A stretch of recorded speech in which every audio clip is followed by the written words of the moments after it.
تو نہیں ہے تو پھر اے حسن سخن ساز بتا، اس بھرے شہر میں ہم جیسے ملا کس سے کریں۔ میرے عزیز دوست ایوب کو ہم سے بچھڑے ہوئے 1 سال کا عرصہ بیت گیا، مگر چشم نم میں غم ہے کہ کم نہیں ہو پائے۔ اس دوران متعدد بار قلم اٹھایا کہ کچھ تحریر کروں، مگر اس کا خیال آتے ہی آنکھوں سے آنسو جاری ہو جاتے اور خیالات منتشر اور قلم خشک ہو جاتا۔ ایک بار اس کی بیٹی نے اس طرف توجہ بھی مبذول کرائی، مگر میں کیا کہتا؟ ایوب مرحوم کے بارے میں کیا لکھوں اور کہاں سے شروع کروں؟ یہ ایک مشکل مرحلہ تھا۔ وہ اتنا اچھا تھا، اتنا ارزاں تھا، اتنا ناگزیر تھا کہ اس کے بارے میں کچھ کہنا شروع کروں تو سب سے پہلے یہ محسوس ہوتا ہے کہ یہ نہیں، وہاں سے، ابھی نہیں، آگے چل کے۔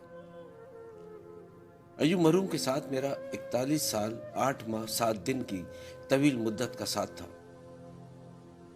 اس کے ساتھ گزرے ہوئے دنوں کو یاد کروں تو دل بیٹھنے لگتا ہے۔ ایوب سے میری کوئی خونی رشتہ داری نہ تھی،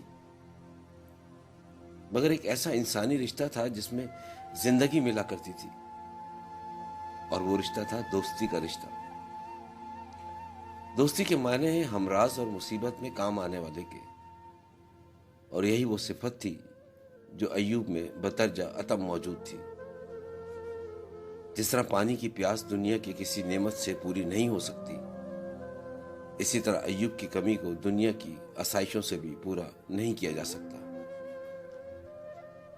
دوستی وہ رشتہ ہے جو انسانی رشتوں میں سب سے زیادہ محترم، معتبر اور مخلص ہونے کا نام ہے، جس کی اہمیت سے ایوب ہی نہیں، اس کی اہلیہ اور بچے بھی خوب واقف تھے۔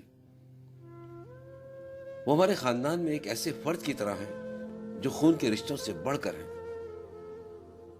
اس کے ساتھ گزرا ہوا وقت ایک حسین اور خوبصورت احساس کا نام تھا، سمندر کی گہرائی کی مثال تھا، جو میری طلب، میری محبتوں کا اساس تھا۔ وہ مجھے چھوڑ گیا، دل و جاں فدائے اس نے، میرا شریک راہ سفر تھا، مگر پھر بھی مجھے چھوڑ چلا۔ شاید کسی نے سچ کہا ہے، محبت پانے کا نام نہیں، کھونے کا نام ہے، سو میں نے کھو دی۔ میں نے ایوب سے دوستی کبھی برابری کی بنیاد پر نہ رکھی، بس اپنی مرضی چلاتا، کب کہیں جانا ہے اور کہاں جانا ہے، ہمیشہ اپنی حکمرانی کرتا، اور وہ ہمیشہ میری بات پر سر تسلیم خم کرتا اور میری خواہش کو اپنی راحت پر مقدم رکھتا تھا۔ ایوب کی دوستی نے مجھے ہمیشہ مایوس کن لمحات میں جینے کا حوصلہ دیا۔ 1985 میں میری مرحومہ بہن کی بیماری میں اس نے جس طرح میرا ساتھ دیا، میرے پاس وہ الفاظ نہیں کہ اس کے احسانات کا حق ادا کر سکوں۔ اس کی شخصیت کا کمال یہ تھا کہ ہم سب دوست اگر ایوب کو بھلانا بھی چاہیں تو بھلا نہیں سکتے۔ اس کی یاد ایک ایسے گلاب کے پھول کی خوشبو کی مانند ہے جو ہوا چلنے پر مہک اٹھتی ہے۔ اس کے ساتھ گزرا ہوا ایک ایک لمحہ حسین یادوں کی طرح محفوظ ہے۔ اگر لکھنے بیٹھوں تو قلم رکنے کا نام ہی نہیں لے گا۔ ایوب سے دوستی میری زندگی کا وہ عطیہ الہی اور نعمت ازلی ہے جسے کسی نے فطرت انسانی کے لطیف ترین حص کا نام دیا ہے، اور کسی نے روح انسانی پر الہام و وجدان کی بارش یا نور معرفت سے تعبیر کیا ہے۔ اب گو کہ وہ ہمارے درمیان نہیں، نہ مجھے لفظوں کا سہارا لینے کی ضرورت ہے، بس اتنا جانتا ہوں وہ ہمیشہ ہمارے دل میں بسا ہوا ہے۔ بس اس سے زیادہ اس خلوص و محبت کے رشتے کی کیا وضاحت کروں؟ آخری وقت تک جو چیز اس کی زندگی میں نمایاں تھی وہ اس کی طبیعت کی شرافت اور مروت تھی۔ وہ بالکل بے آزار اور بے غرض طبیعت کا آدمی تھا،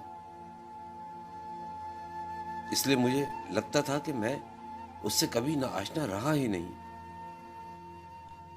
باہر کے اس حقیقت سے بھی انکار نہیں کہ ایک دن ہم سب کو اس مالک حقیقی کی طرف لوٹ جانا ہے، کیونکہ یہ دنیا ایک ایسے اسٹیشن کی مانند ہے جس کے پلیٹ فارم پر ہر مسافر کچھ دیر کے لیے ٹھہرتا ہے اور پھر اپنی آخری منزل کی طرف روانہ ہو جاتا ہے۔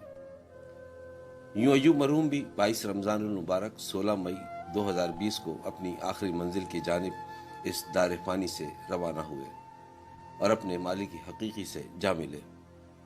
ان اللہ و انا الیہ راجعون۔ اس دعا کے ساتھ کہ پاک پروردگار میرے دوست کو اپنی جوار رحمت میں جگہ عطا فرمانا اور اس کی کوتاہیوں اور لرزشوں کو درگزر کرنا اور اس سے راضی رہنا اور جنت الفردوس میں اعلیٰ مقام نصیب فرمانا۔ آمین یا رب العالمین۔